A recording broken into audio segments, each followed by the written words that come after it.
नमस्कार, आप देख रहे हैं खबर दोपहर। आपके साथ मैं हूं अलीम अतहर। बिहार में जब से महागठबंधन की सरकार बनी है, रोजाना नए नए विवाद सामने आ रहे हैं। पहले आरजेडी के मंत्री कार्तिक सिंह को लेकर विवाद हुआ था, उसके बाद दागी मंत्रियों को लेकर चर्चाएं हुई। जेडीयू में भी सब कुछ ठीक नहीं रहा। इसी बीच बिहार के डिप्टी सीएम तेजस्वी यादव ने आरजेडी कोटे के सभी मंत्रियों को नसीहत दी है कि कोई मंत्री विभाग में अपने लिए नई गाड़ी नहीं खरीदेगा। इसके अलावा मंत्रियों को गुलदस्ता लेने देने की जगह किताब कलम के आदान प्रदान को बढ़ावा देने के लिए भी कहा गया है। डिप्टी सीएम तेजस्वी यादव ने राष्ट्रीय जनता दल कोटे के मंत्रियों को नसीहत दी है कि कोई भी विभाग में अपने लिए कोई नई गाड़ी नहीं खरीदेगा। इसके साथ ही उम्र में बड़े कार्यकर्ता, समर्थक या किसी भी व्यक्ति को पांव नहीं छूने देंगे। शिष्टाचार और अभिवादन के लिए हाथ जोड़कर प्रणाम, नमस्ते और की जो परंपरा है उसको निभाएंगे।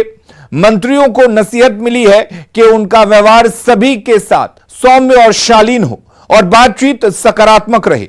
सादगी से पेश आते हुए सभी जाति और धर्म के गरीब और जरूरतमंद लोगों को बिना किसी देरी के मदद करें।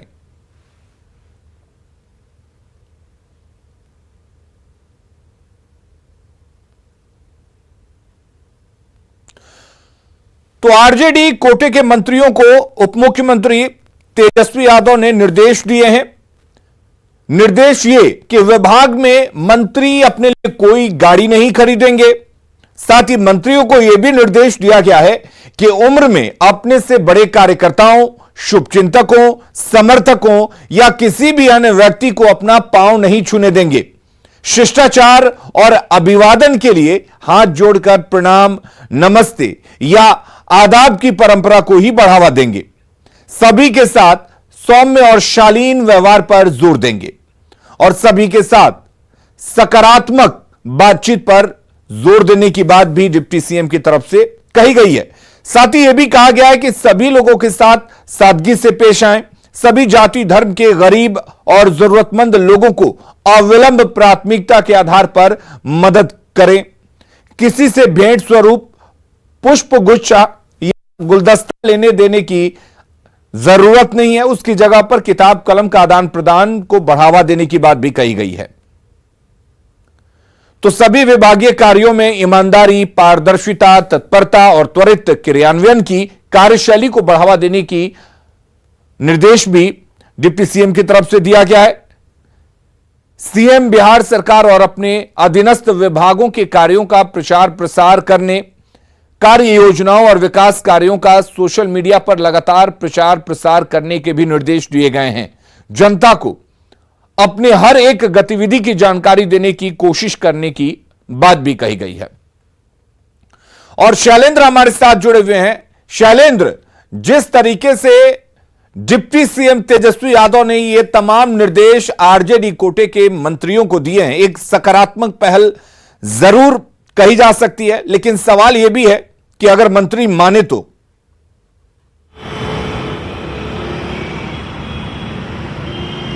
बिल्कुल, देखिए मंत्रियों को मानना ही होगा। तेजस्वी यादव का निर्देश है और खास तौर पर देखिए निर्देश देने के पीछे कई मायने भी हैं, क्योंकि लगातार बीजेपी हमलावर है महागठबंधन की सरकार पर और रोज कोई न कोई मामले को उठाकर बीजेपी के नेता महागठबंधन की सरकार को घेरने में जुड़े हैं। और कई ऐसे चेहरे हैं जो पहली बार मंत्री बने हैं और उन्हें बहुत चीज़ों की जानकारी नहीं होती है और कहीं न कहीं डर इस बात की भी है कि कहीं नए मंत्री बनने में और अति उत्साह में कुछ ऐसा न कर जाएं जो एक पद की, जो मंत्री पद की गरिमा है, वो उसको ठेस पहुंचे। तो इन तमाम चीज़ों को देखते हुए तेजस्वी यादव ने साफ तौर पर निर्देश दिया है।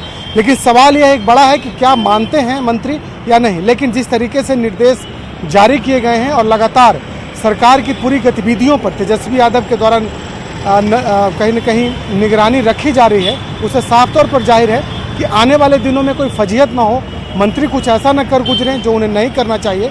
इन तमाम चीज़ों को लेकर के आरजेडी और खास करके तेजस्वी यादव की तरफ से सभी उनके जितने भी कोटे के मंत्री हैं उनको यह निर्देश दिया गया है कि वे शालीनता से रहें, सौम्य रहें और कुछ ऐसा न करें जिसकी ज़रूरत न हो, उत्साह में कोई ऐसा काम न करें। ये कहीं न कहीं जरूर दिया गया है। और देखिए, एक स्वच्छ परंपरा की भी शुरुआत मानी जा सकती है, लेकिन इसके पीछे कारण सिर्फ और सिर्फ एक ही है कि विपक्ष हमलावर है सत्ता पक्ष पर, और ऐसे में कोई सवाल कल खड़े ना हो जाए, कहीं सरकार के किसी मंत्री के किसी भी बात को लेकर फजीहत ना हो जाए, इसको लेकर के यह निर्णय लिया गया है और तेजस्वी यादव ने अपने तमाम मंत्रियों को निर्देश दिया है। जी चलिए शैलेंद्र, बहुत बहुत शुक्रिया आपका। तो एक अच्छी पहल, लेकिन देखने वाली बात यह होगी कि तेजस्वी के इस निर्देश का उनका मंत्री कितना पालन करते हैं। तो ये तो रहे तेजस्वी यादव के निर्देश, लेकिन उनके मंत्री कहां मानने वाले हैं। बीजेपी प्रवक्ता ने एक वीडियो ट्वीट किया है जिसमें मंत्री बनने के बाद मीडिया से बात कर रहे सहकारिता मंत्री सुरेंद्र यादव ने जिस भाषा का इस्तेमाल किया वो आम बोलचाल की भाषा तो नहीं है।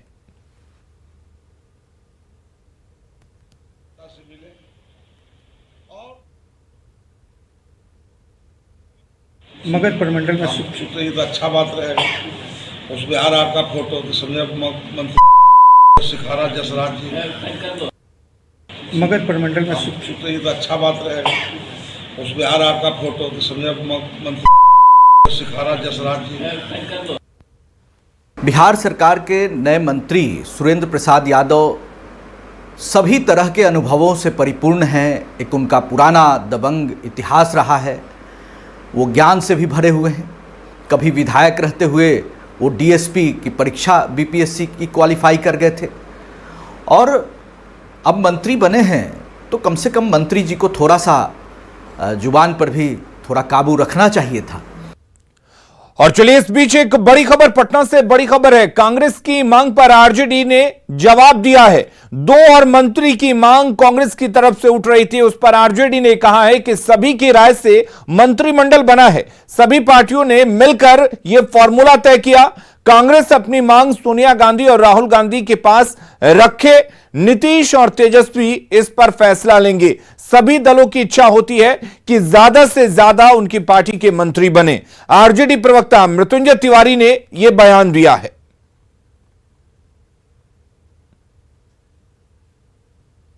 हमें हमारी भागीदारी के अनुपात में मंत्रिमंडल में हिस्सेदारी नहीं मिली है। कम से कम कांग्रेस के 4 लोग मंत्री होने चाहिए थे, लेकिन कोई बात नहीं। हमारे नेतृत्व ने गठबंधन में जो बातें की होंगी, जिस तरह से हमारे नेतृत्व ने फैसला लिया, वो हम सबको स्वीकार है। लेकिन एक कार्यकर्ता के तौर पर मेरी भी और कांग्रेस पार्टी के तमाम कार्यकर्ताओं की ये भावना है कि अगले मंत्रिमंडल विस्तार में कांग्रेस से कम 2 लोग शामिल किए जाए। हर पार्टी की चाहत होती है, इच्छा होती है कि उनको ज़्यादा से ज़्यादा संख्या में मंत्रिमंडल में जगह मिले। कांग्रेस पार्टी भी चाहती है, लेकिन कांग्रेस पार्टी के आला कमान और सभी दलों के आदरणीय मुख्यमंत्री नीतीश कुमार जी, आदरणीय उप मुख्यमंत्री श्री तेजस्वी यादव जी, सभी लोगों ने सभी दलों के नेताओं से मिल बैठ करके ये फार्मूला तय किया है। जहां जनता दल यूनाइटेड को 44 विधायकों पर 13 मंत्री मिले हैं, वहीं बिहार में 19 विधायकों पर कांग्रेस को मात्र 2 ठो लॉलीपॉप मिलकर दे दिया गया है। कांग्रेस पार्टी में अगर थोड़ा भी मोरली सपोर्ट है, थोड़ा भी मोरल बचा हुआ है, तो वो कम से कम 5-6 मंत्री का तो मांग कर सके। लेकिन व्याकुल भारत में इतनी उत्सुकता थी मंत्री पद की शपथ के लिए कि 2 ही मंत्री में संतोष करके अब सीना पीट रहे हैं। आरजेडी और जेडीयू, या यूं कहें कि नीतीश कुमार और लालू प्रसाद यादव दोनों मिलकर जिस तरीके से कांग्रेस को चटनी चटा रहे हैं बिहार में, वह अपने आप में बड़ा ही हास्यास्पद है। अब तो कांग्रेस के भीतर से ही आवाज उठने लगी कि जितनी उनकी हैसियत है तो 2 नहीं 4 सीटें मंत्रिमंडल में मिलनी चाहिए। अब ये जो कांग्रेस को चोंचों का मुरब्बा महागठबंधन के 2 बड़े भाइयों ने, जेडीयू और आरजेडी ने पकड़ा दिया है, तो कांग्रेस की स्थिति वाकई पिछलग्गू जैसी है। और बिहार में सूखे की स्थिति का जायजा लेने के लिए मुख्यमंत्री सड़क मार्ग से मुंगेर प्रमंडल के लिए रवाना हो चुके हैं। मौसम खराब होने की वजह से नीतीश कुमार हवाई सर्वेक्षण नहीं कर सके। मुंगेर प्रमंडल में इलाकों का दौरा करने के बाद सीएम जिला मुख्यालय में अधिकारियों के साथ बैठक कर पूरे हालात पर चर्चा करेंगे।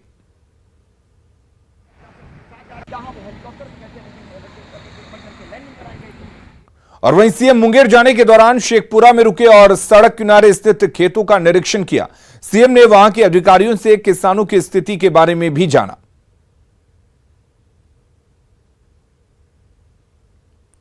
बिहार में उद्योग मंत्री के तौर पर समीर कुमार महासेठ ने आज पदभार ग्रहण कर लिया।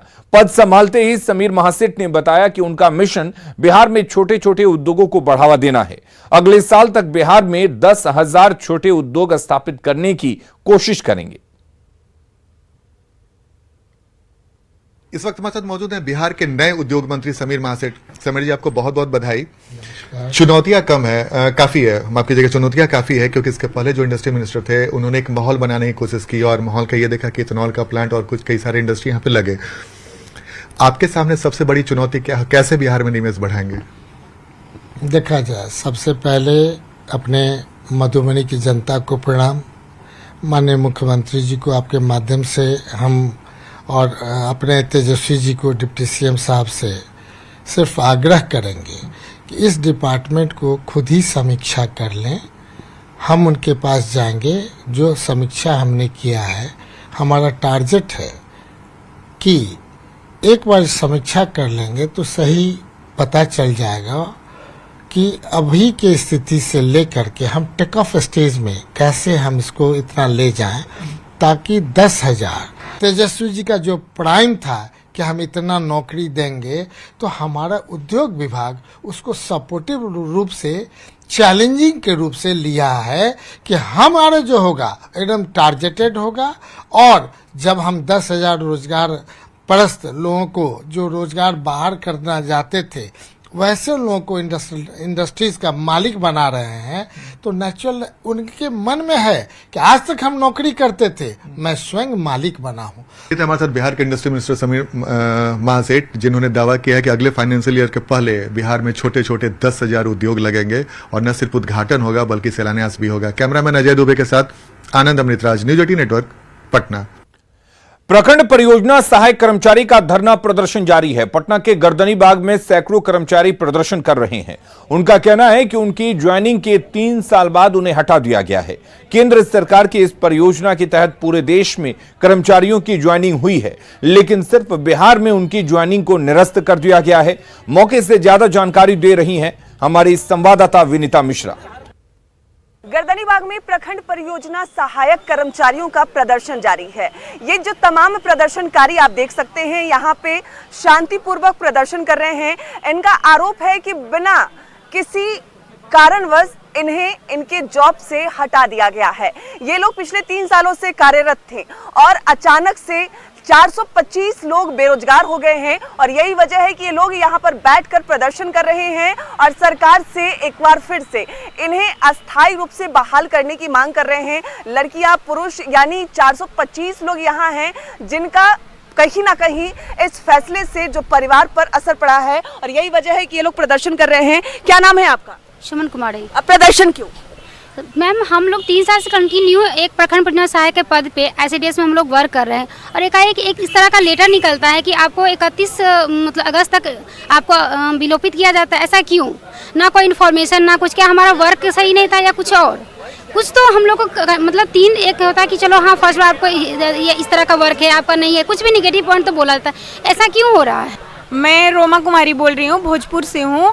ये सरकार तो कितने इसमें भाई बहन हैं जो कि इसी नौकरी पे डिपेंड है। कितनी बहनें हैं उनकी एज एक्सपायर होने जा रही है। अगर मान लेते हैं कि ऐसा कुछ होता है तो वो लोग, उनकी फैमिली, सारे लोग सड़क पे आ जाएंगे। बताइए इसमें क्या किया जाए? जो 10/8/2022 को निदेशक महोदय के द्वारा जारी किया जाता है उसमें ये लिखा जाता है कि आपके पद को, प्रखंड परियोजना सहायक के पद को 31 अगस्त 2022 के उपरांत विलोपित किया जाता है और ये पद को प्रेषण सभी जिला प्रोग्राम पदाधिकारी बिहार को किया जाता है। इस पद को हटा देने से हम लोग 425 जो कर्मचारी हैं, ये भी कहीं उल्लेख नहीं किया जाता है जो पहले से कार्यरत कर्मचारी हैं वो कहाँ रहेंगे। यादव से मुलाकात की है? जी, मुलाकात की। उन्होंने आश्वासन दिया है कि हम अभी सरकार में आए, हम 25-26 तक इसको देखते हैं। वुमेन जो जितनी महिलाएं हैं उनका भी यही कहना है कि सरकार महिलाओं के लिए काम करती आ रही है और महिलाओं को भी जिस तरीके से सरकार आगे बढ़ा रही है उनके लिए सोचना चाहिए और कुछ सोच समझकर फैसला करना चाहिए और यही वजह है कि इनका प्रदर्शन, इनका धरना यहाँ पे लगातार जारी है। विनीता मिश्रा, न्यूज 18 पटना। औरंगाबाद से इस वक्त एक बड़ी खबर है। दाऊद नगर के सीओ को निलंबित कर दिया गया है। सीओ विजय कुमार निलंबित हो गए हैं। डीएम की अनुशंसा पर यह बड़ी कार्रवाई हुई है। जमीन की गलत जमाबंदी का यह पूरा मामला है और डीएम की जांच में आरोप की पुष्टि हुई। विभागीय कार्रवाई की सिफारिश की गई है। तो बड़ी खबर आपको बता दें, दाऊद नगर के सीओ को निलंबित किया गया है। सीओ विजय कुमार निलंबित हुए हैं। आपको बता दें, यह पूरा का पूरा मामला जमीन की गलत जमाबंदी से जुड़ा हुआ है, जिसमें डीएम ने जांच की बात कही थी और जांच में इस बात की पुष्टि हुई कि सीओ की गलती है और उसके बाद से विभागीय कार्रवाई की सिफारिश की गई है। कुछ दलालों के साथ मिलकर के हमारे जमीन को दूसरे के नाम पे जमाबंदी कायम कर दी है और जमाबंदी कायम ही नहीं की है। उन लोग के साथ कब्जा कराने के लिए हम लोग के साथ मारपीट भी करवाया और उल्टी हम लोग पे हरिजन एक्ट केस भी कर दिया। तो हमने यह मामला को लेकर के अपर समर्था के पास गए। अपर समर्था ने जब इसकी जांच कराई तो पाया कि सीओ के मिली भगत से सारे काम किया गया और आज हमें पता चला है कि सीओ साहब को तत्काल प्रभाव से निलंबित किया गया है।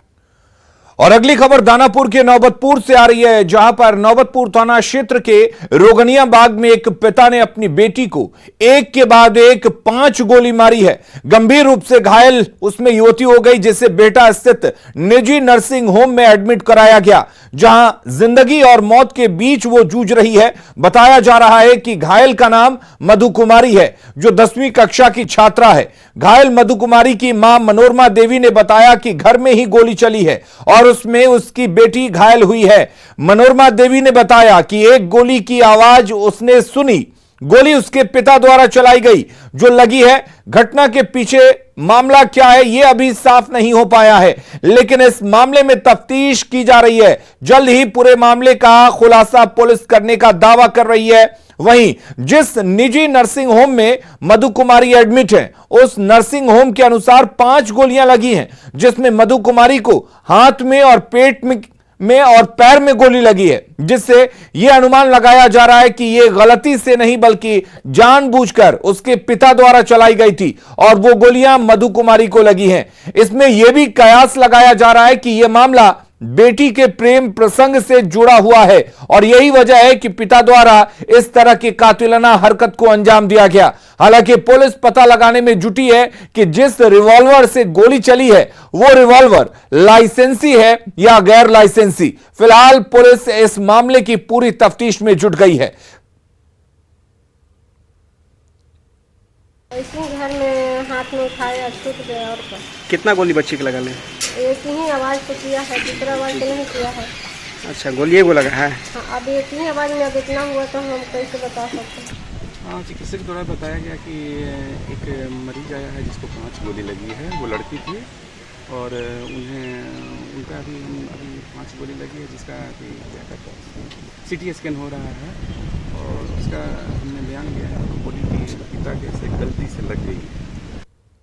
और रुक करेंगे इस वक्त एक बड़ी खबर की। हाजीपुर से बड़ी खबर है, छात्रा से यौन शोषण का मामला यहां पर सामने आया है। महुआ थाने में केस दर्ज हुआ है। छात्रा ने यौन शोषण का आरोप लगाया है। छात्रा का मेडिकल टेस्ट कराया गया। यह मामला कल उस वक्त सामने आया था जब पीड़ित और उसकी बड़ी बहन कल स्पोकन इंग्लिश कोचिंग सेंटर पहुंची और आरोपी शिक्षक रणविजय कुमार की जमकर पिटाई कर दी और फिर उसे पीटते हुए लोग महुआ थाने लेकर गए थे।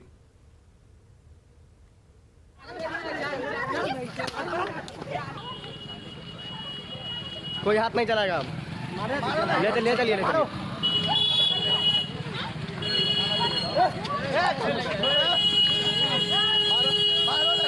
और खबरें लगातार जारी हैं। आप बने रहिए न्यूज़ 18 बिहार झारखंड के साथ।